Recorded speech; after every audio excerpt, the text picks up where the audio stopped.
Hello again, Virgo Dadhichi here from astrology.com.au, and firstly let me wish you a Merry Christmas. It's December 2015, the final month of the year, and you know you've got quite a cluster of planets there in Sagittarius, your fourth house, which has to do with your domestic circumstances. Sun and Saturn have just been in a very powerful conjunction. This is quite a conservative and I guess some responsible position, along with Mercury, and might I add later in the month a very strong new moon that occurs there. So a lot going on, and this definitely focuses and reiterates the previous message that I gave you about this fourth sector Saturn transit, which will continue for some time yet. But having the new moon there, the sun there in conjunction with it, will start to trigger some of the deeper elements of what you're supposed to be learning from this particular transit. So I want to take a look at that in a little bit more focus this month, because we do see quite an important trend in that area, and one that may make it difficult for you, especially at Christmas time, to handle, given that you're going to need to spend a lot more time with family and friends, family in particular. The Sun and Saturn conjunctions often have a lot to say about the authority figures in our life, the paternal side in particular, but this is happening in the maternal sector of your horoscope, so the older women in your life may be part of this pattern and part of the karmic lessons that you have to deal with during the closing stages of 2015. It is fortunate that you have Jupiter transiting your sun sign. That is now in the last 10 degrees of the sign, so you've still got the protective influence of that planet. You have some interesting transits there from your ruling planet on the 2nd and the 4th, the trine and 2 square aspects. So the trine aspects from Mercury to Uranus. Again, that's the 4th house and the 8th house. These are all spiritual houses, by the way. But certainly communication of a deeper nature may take place there.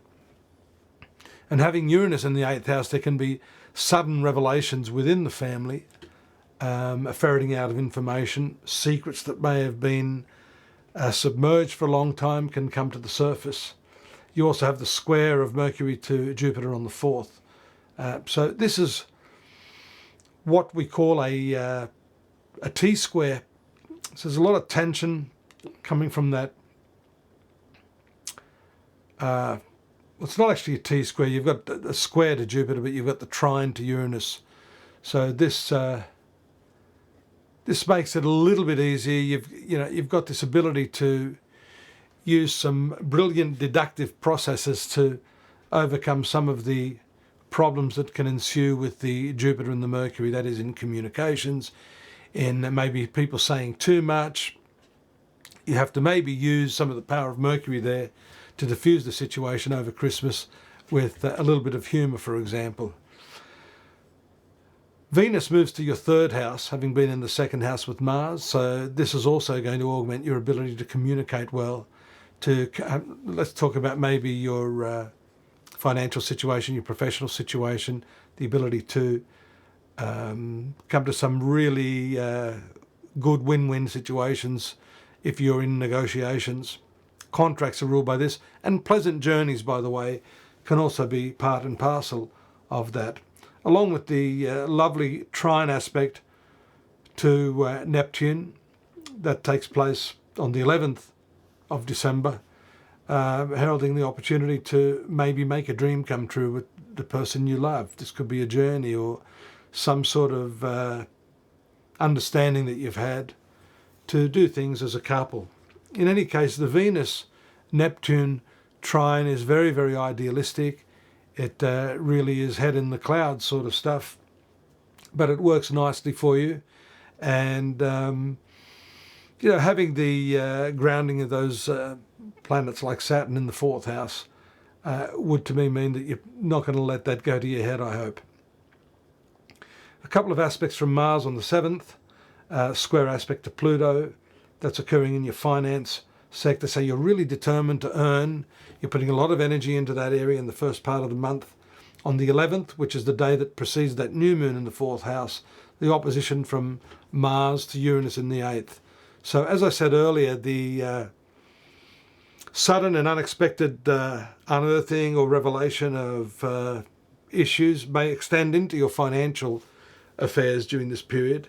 And it's good that this can happen before Christmas. If there's anything to be uncovered, anything that has to be dealt with, then you can do so with these transits. Be careful, however, because that right angle square to the 5th house Pluto could show that you're likely to really push forward in a big way, maybe steamrolling a few people.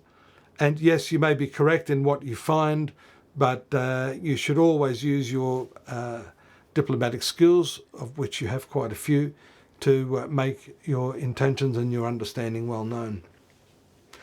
Mercury, we've talked about that new moon. By the way, on the 26th, we do have a full moon occurring in your 11th house. So that again is the house of profits, as well as being social activities. And that is where you may find that this action of Mars is going to work to your benefit and give you some profits. If you're in business, you might expect some increase in income, that sort of thing. It's quite a good position to have a full moon in the sign of Cancer in the 11th house. The 20th, 21st, 22nd, Mercury is doing some intense work still with Pluto and Uranus. They seem to be pivotal planets for you throughout this month. These are transpersonal planets. This might also show that you've got some deepening interest in what's happening in world affairs, in those sort of events that are not specifically relating to you personally, but could just be of interest from a current affairs perspective, historic perspective. The trine aspect from Mercury to Jupiter that occurs in your 5th house, beautiful for entertaining and communicating your feelings of love, and sharing and caring basically is the key for that, and especially on an intellectual level. That brings us into Christmas. That's on the 26th, by the way. And finally, there are a couple of aspects. Be careful with your spending around the 30th with that square from Mars to Mercury, and the Venus to the 4th house, which is again the domestic area. A nice finish to the year, one which should bring love, compassion, understanding, and some harmony to the family. Take a look at the 2016 yearly overview that I've done. That's up now at the link there, astrology.com.au. I invite you to join me there. We have a lot of free stuff and more detailed analysis on this month if you'd like. Take care. See you in the new year.